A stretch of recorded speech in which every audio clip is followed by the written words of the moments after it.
नमस्कार, उत्तराखंड बुलेटिन में आप सभी का स्वागत है। आपके साथ मैं हूं नलिनी पांडे। धौलास जमीन मामले पर न्यूज 18 की खबर पर एक बार फिर से मोहर लग गई है। न्यूज 18 ने इस्लामिक एजुकेशन सेंटर के खोलने के नाम पर देहरादून के धौलास क्षेत्र में 20 एकड़ जमीन खुर्द बुर्द किए जाने की सबसे पहले ग्राउंड जीरो से खबर दिखाई थी। मुख्यमंत्री के निर्देश पर जिला प्रशासन द्वारा कराई गई जांच में कई खुलासे हुए हैं। प्रशासन की जांच में खुलासा हुआ है कि ये जमीन Shaikhul Hind education charitable trust Delhi के नाम पर खरीदी गई थी, लेकिन तय उद्देश्य के विपरीत इसका उपयोग किया गया है। जांच के अनुसार ट्रस्ट ने इस जमीन को बड़े बड़े भूखंडों के रूप में 15 व्यक्तियों को बेच दिया। इन 15 लोगों द्वारा छोटे छोटे प्लॉट्स काटकर करीब 70 से 80 अन्य लोगों को बेचे गए। जमीन खरीदने वालों में आर्मी के अफसर भी मौजूद हैं। प्रशासन ने इसे भूमि उपयोग नियमों का गंभीर उल्लंघन मानते हुए जमीन बेचने और लेने वालों को नोटिस सर्व करने जा रहा है। इसके साथ ही जमीन को सरकार में निहित करने की प्रक्रिया भी शुरू करने की तैयारी है।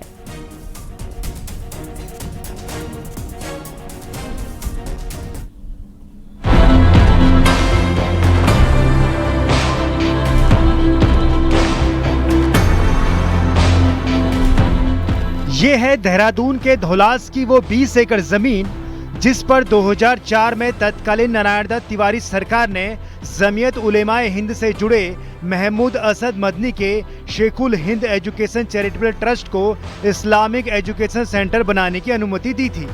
लेकिन जिस जमीन पर शिक्षण संस्थान बनना था, अब प्लॉट काटकर उसे बेचने का मामला सामने आया है। मामले के खुलासे के बाद इस प्रकरण पर सियासत भी गर्मा गई है। धौलास जमीन प्रकरण पर सीएम धामी ने कहा कि यह मामला कांग्रेस की नीयत को उजागर करता है। ये बात साफ हो गई है कि कांग्रेस पहले से ही मुस्लिम यूनिवर्सिटी बनाने की दिशा में काम कर रही थी। अगर कांग्रेस की सरकार दोबारा बनती तो उत्तराखंड में मुस्लिम यूनिवर्सिटी बन जाती। देखिए, जिस प्रकार से मामला सामने आया है ये बिल्कुल स्पष्ट हो गया है। ये मुस्लिम यूनिवर्सिटी बनाने की जो बात करते थे उस समय, अगर सरकार में आते तो ये उस प्रकार से उस दिशा में आगे बढ़ते। ये जनता के सामने स्पष्ट हो गया, इसलिए इसमें हम लोग कड़ाई से काम करेंगे। मामला सामने आने के बाद कांग्रेस बैकफुट पर नजर आ रही है। पूर्व सीएम हरीश रावत का कहना है कि ये मामला 2004 का नारायण दत्त तिवारी सरकार का है। इसे किसी पार्टी से जोड़कर राजनीति करना उचित नहीं है। अगर राजनीति ही करनी है तो बीजेपी बताए कि उसके बाद उनकी सरकारें रही तब कोई कार्रवाई क्यों नहीं की गई। तो बहुत पुराना 2004 के आसपास का मामला है और नारायण दत्त जी की सरकार के वक्त का मामला, और उसके बाद उनकी सरकारें रही इतने लंबे समय तक। कई बार उनके मुख्यमंत्री आए गए, उस समय इसको निरस्त कर देना चाहिए था। बहरहाल धौलास जमीन घोटाले ने कांग्रेस की मुश्किलें बढ़ा दी हैं। चुनावी साल में सामने आए इस मामले ने एक बार फिर मुस्लिम यूनिवर्सिटी वाले उस मुद्दे को जिंदा कर दिया है जिसने 2022 के चुनाव में उत्तराखंड की सियासत को गरमा दिया था। न्यूज 18 के लिए देहरादून से सुनील नप्रभात की रिपोर्ट।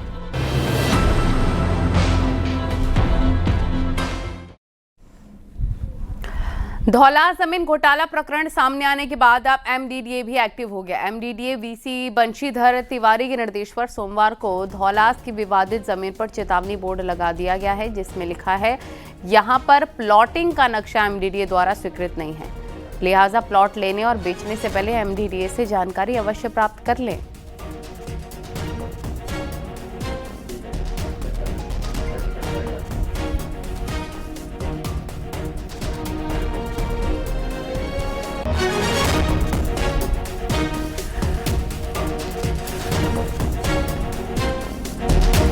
देहरादून के पछवादून क्षेत्र में जमीन पर कब्जाने के मामले में दरअसल शेखपुर क्षेत्र में एसटी समाज के 26 लोगों ने साल 2013 में जमीन खरीदी थी। अनुसूचित समाज के लोगों का आरोप है कि उनकी जमीन की बाउंड्री पर थोड़ा थोड़ा करके विशिष्ट समुदाय के लोगों ने कब्जा किया। पहले जमीन पर फैक्ट्री का निर्माण किया और फिर खाली पड़ी जमीन पर प्लॉटिंग कर दी गई। पीड़ित पक्ष ने डीएम देहरादून और एसडीएम विकासनगर को शिकायत दर्ज कराई। प्रशासन की टीम मौके पर पहुंची। फैक्ट्री को फिलहाल बंद कर दिया गया है। इसके साथ ही सीलिंग की कार्रवाई की बात की जा रही है। जिला प्रशासन ने काटी गई प्लॉटिंग पर नोटिस चस्पा करते हुए जांच शुरू कर दी है। यहाँ पे हमारी जमीनों पे अवैध कब्जे करा दिए, जिसमें एक फैक्ट्री बन गई। ये सामने जो बाउंड्री वाले ये कर गए और यहाँ पे सरासर गुंडागर्दी हो रही है। हमने प्रशासन को, डीएम को, एसपी को, जो हमारे से संभव हमने सब जगह लेटर लिखे हैं, लेकिन अभी तक कोई प्रॉपर ढंग से कोई कार्रवाई नहीं हुई। 26 व्यक्तियों के द्वारा 2013 में एक जमीन खरीदी गई थी शेरपुर में, और उस जमीन पे लोगों के द्वारा जो बाउंड्री बनाई गई थी तो किसी सावेज नाम के व्यक्ति के द्वारा उसको ध्वस्त कर दिया गया है और वहाँ पे एक अवैध रूप से फैक्ट्री का निर्माण किया जा रहा है। इसी को लेकर आज निरीक्षण किया गया था। कुमाऊं में लैंड फ्रॉड के मामले में लगातार ये केसेस सामने आ रहे हैं। इसको लेकर कुमाऊं रेंज की आईजी रिदिम अग्रवाल ने बहुत ही सख्त रुख इख्तियार किया है। पिछले दिनों ऐसे लैंड फ्रॉड के मामले में कई पुलिस वालों की भी मिलीभगत सामने आई है। इसको देखते हुए आईजी ने कुमाऊं ने पुलिस कप्तानों की बनाई एसआईटी को भंग कर दिया है। अब लैंड फ्रॉड संबंधित किसी भी मामले की जांच या तो सीओ स्तर का अधिकारी ही कर सकेगा या फिर आईजी के अंडर में बनी एसआईटी। हमारे जनपदों में कतिपय एसआईटीज का गठन किया गया था जो ऐसे मामलों की जांच कर रही थी। उन सभी एसआईटीज को कुमाऊं रेंज में डिसबैंड कर दिया गया है और अब क्लियर निर्देश हैं कि आप ऐसे मामलों की सीओ से जांच कराए बिना कोई भी अग्रिम विधिक कार्रवाई नहीं करेंगे।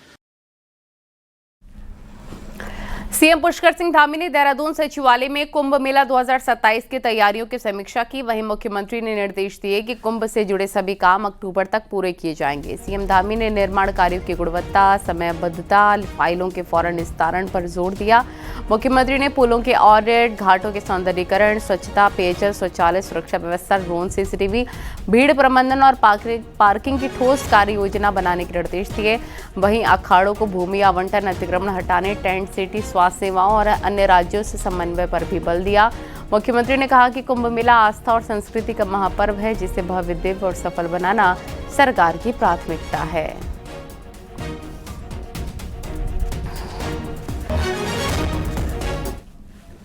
देहरादून में संघ के वरिष्ठ प्रचारक डॉक्टर नित्यानंद के जन्म शताब्दी वर्ष समारोह में सीएम पुष्कर सिंह धामी शामिल हुए।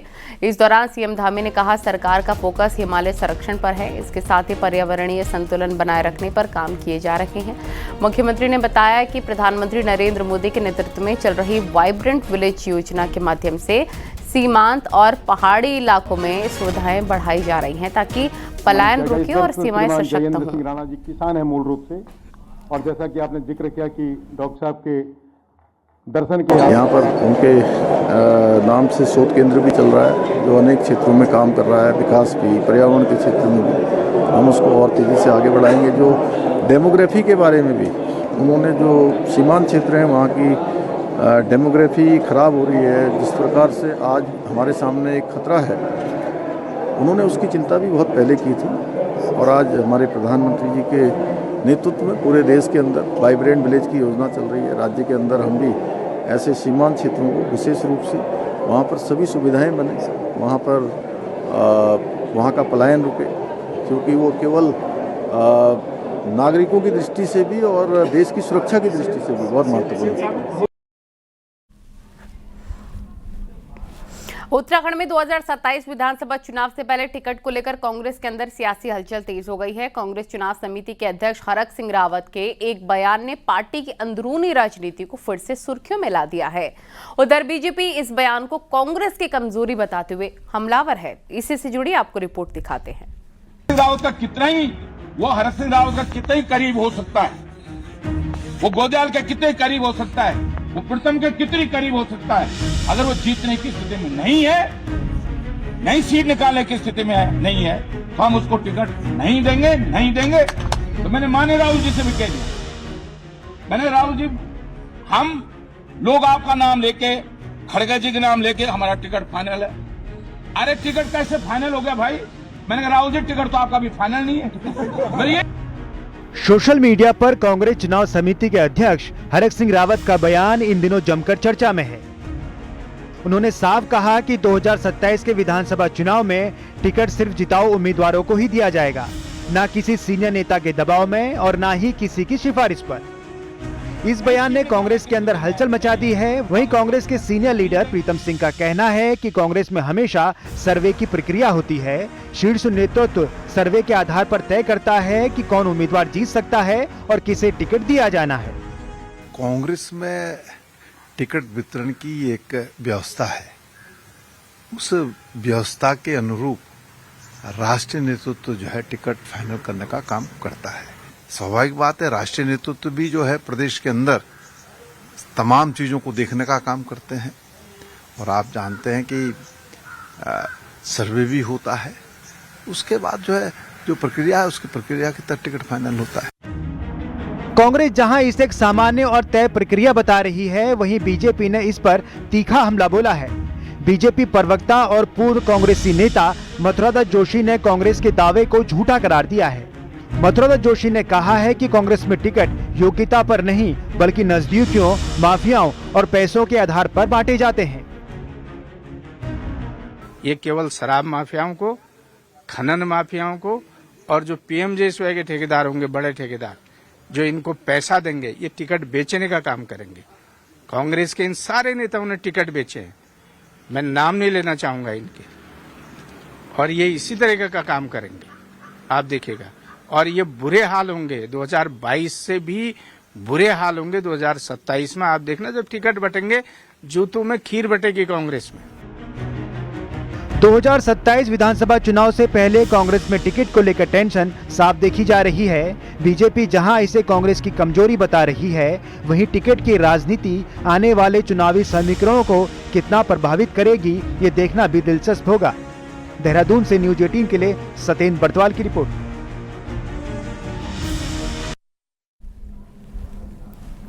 मुख्यमंत्री पुष्कर सिंह धामी से सोमवार को गीतकार प्रसून जोशी ने शिष्टाचार भेंट की। प्रसून जोशी केंद्रीय फिल्म सेंसर बोर्ड के अध्यक्ष भी हैं। मुख्यमंत्री धामी ने साहित्य और सिनेमा के क्षेत्र में प्रसून जोशी के योगदान की तारीफ की है।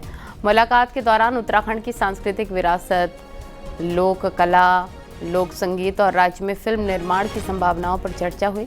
सीएम धामी ने कहा कि उत्तराखंड सरकार राज्य को फिल्म निर्माण और शूटिंग के लिए अनुकूल केंद्र के रूप में विकसित करने की दिशा में लगातार काम कर रही है। रामनगर में बीच सड़क अचानक हाथी आ गया। जिम कॉर्बेट नेशनल पार्क से सटे डेला रोड पर जंगल से निकलकर सड़क पर आ गया हाथी। इस दौरान हाथी एक बाइक सवार के पीछे पड़ गया। इसके बाद बाइक सवार ने बमुश्किल अपनी जान बचाई। हाथी के राहगीरों का पीछा करने के दौरान वहां अफरा तफरी मच गई। कुछ बाइक सवार बाइक को छोड़कर पैदल भागे भी अपनी जान बचाने। गुस्सैल हाथी का वीडियो सोशल मीडिया पर जमकर वायरल हो रहा है।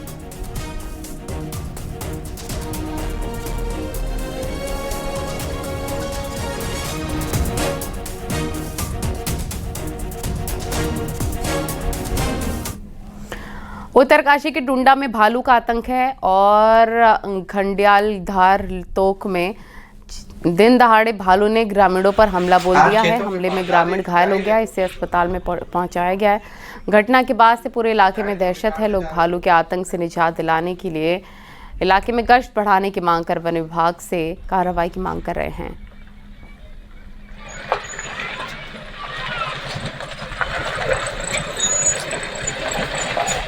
देहरादून के कारगी मैकेनाइज्ड ट्रांसफर प्लांट की तकनीकी खामियां एक बार फिर से शहर पर भारी पड़ रही हैं। प्लांट में मशीनें खराब होने से ना तो कूड़ा समय पर डंप हो पा रहा है और ना ही शीशम बाड़ा प्लांट तक भेजा जा रहा है। नतीजा हाईवे किनारे कूड़े के ढेर और लोगों की मुसीबतें बढ़ गई हैं। इस वजह से ट्रांसफर प्लांट पर गाड़ियों की लंबी कतारें लग गई हैं। नगर निगम ने प्लांट संचालन एजेंसी पर सख्त रुख अपनाया। निगम का कहना है संबंधित एजेंसी को नोटिस जारी कर दिए गए हैं।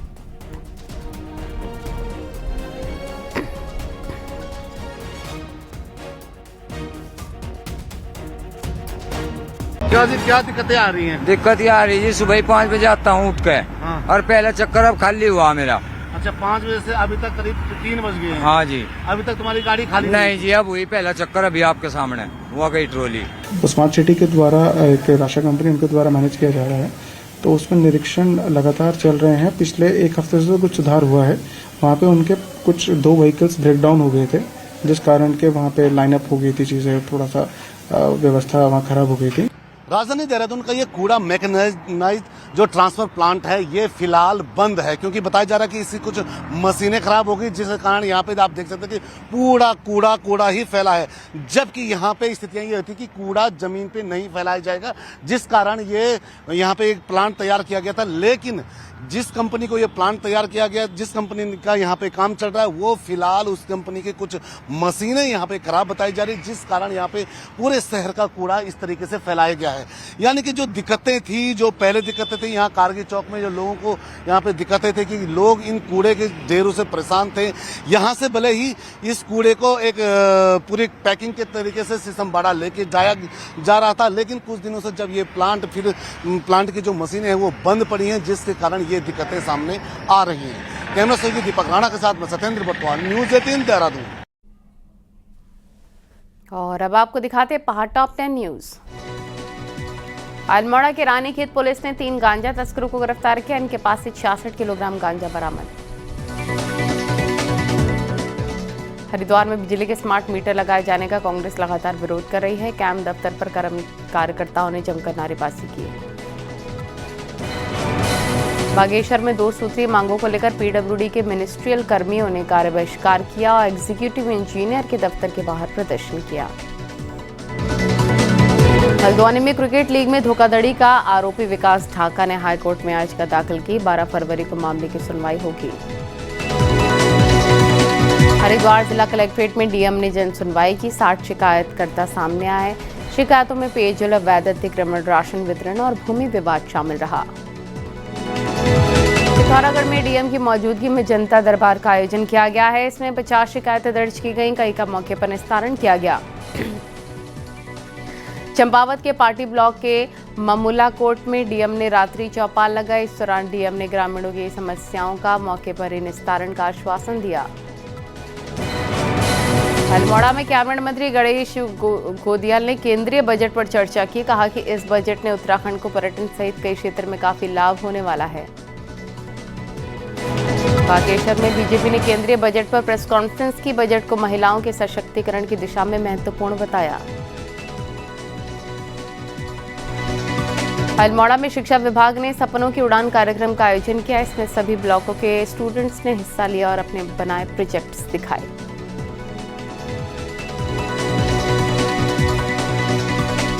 चक्राता के खमरोली गांव में एक युवक महेंद्र वर्मा ने फांसी लगाकर आत्महत्या कर ली। आत्महत्या से पहले युवक ने अपना वीडियो जारी किया है। इसमें उसने अपनी पत्नी और उसके परिजनों पर प्रताड़ना का आरोप लगाया है। युवक का आरोप है कि उसकी पत्नी के परिजन उससे 4 लाख रुपए की मांग कर रहे हैं। इसके साथ ही पत्नी के भाइयों पर पिटाई करने का भी आरोप लगा है। इसके बाद युवक ने फांसी लगाकर आत्महत्या कर ली।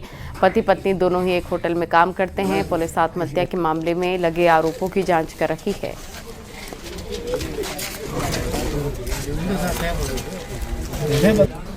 और उसमें साफ दर्शाया गया है कि उसके ससुराल के खिलाफ वो नोट्स है जो भी उसने लिखा है उसमें ये भी दर्शाया गया है कि उसका भाई 4 लाख की डिमांड कर रहा था और उसे टॉर्चर भी कर रहा था।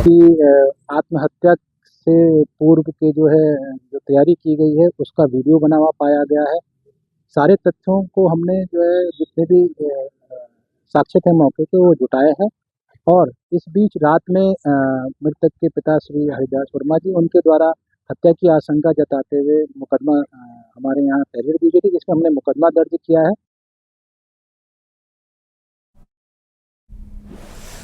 पहाड़ों में पर्यटन की संभावनाएं अपार हैं, बस नजरिया सही हो। नैनीताल के धारी में ग्रामीणों ने अपनी पहचान खुद बनाई, जो आज देश भर के टूरिस्ट का केंद्र बन गया है। देखिए।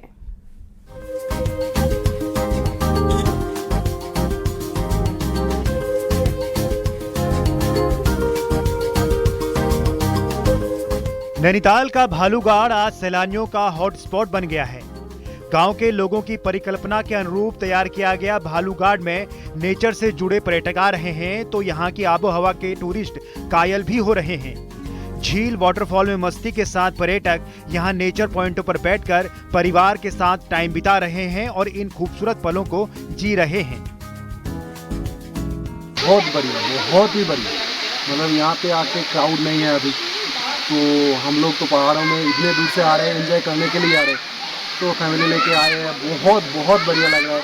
मौसम भी इतना बढ़िया है, क्या बताऊँ, आके पूरा दिल खुश हो गया। तो मुझे यहाँ के बहुत अच्छा लगा और यहाँ की प्रकृति वाकई में बहुत खूबसूरत है, बहुत ज़्यादा खूबसूरत है। हम लोग के लिए नया है तो बहुत अच्छा, क्योंकि हम लोग यूपी से हैं ना, यूपी से आए हैं, तो वहाँ के लिए चीज़ें नहीं है तो बहुत अच्छा लग रहा है। दरअसल 2013 में ग्रामीणों ने खुद इस पर्यटन स्थल की शुरुआत की और रोजगार से जोड़ा। हालांकि बाद में सरकार ने भी यहाँ सौंदर्यीकरण के काम किए, जिससे इस पर्यटन स्थल की खूबसूरती और निखर के आई। खास बात यह है कि इसका पूरा संचालन ग्राम विकास समिति ही कर रही है, तो अब अच्छा फायदा भी होने लगा है। वहीं पर्यटन कारोबारी इसकी तर्ज पे दूसरे स्थानों को विकसित करने की मांग कर रहे हैं। तो अगर ये हो सके तो कुछ ऐसे साइट्स और यहाँ पर डेवलप करें। कुछ ट्रैकिंग ट्रेल्स यहाँ बहुत अच्छी हैं, हमने भी वो टूरिज्म डिपार्टमेंट में बताया है कि अगर वो कुछ ऐसे पाथ्स यहाँ बनाए जिनको टूरिस्ट इजीली वॉक करके जा सके, जिसमें बहुत उतार और चढ़ाव ना हो, तो ऐसे ट्रेल्स भी यहाँ कुछ डेवलप किए जा सकते हैं। बहरहाल भालूगाड़ के टूरिज्म मॉडल ने ग्रामीण इलाकों को एक पर्यटन की राह भी दिखाई है। ऐसे में अगर पहाड़ों में अन्य जगहों में भी प्रयास हो तो रोजगार के साथ पर्यटन बढ़ाया जा सकता है। नैनीताल से न्यूज 18 के लिए वीरेंद्र बिष्ट की रिपोर्ट।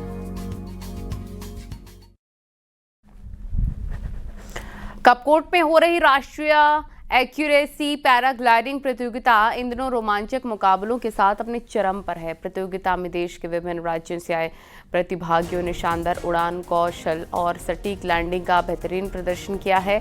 इस राष्ट्रीय स्तर की प्रतियोगिता में कुल 92 प्रतिभागियों ने पंजीकरण कराया था। इसमें से 78 ने हिस्सा लिया। कपकोट के जालेख साइट से उड़ान भरने में पैराग्लाइडरों ने आसमान रंग बिरंगी छतरियों से सजा हुआ नजर आया है, जिसे देखने बड़ी संख्या में स्थानीय लोग और पर्यटक भी पहुंचे।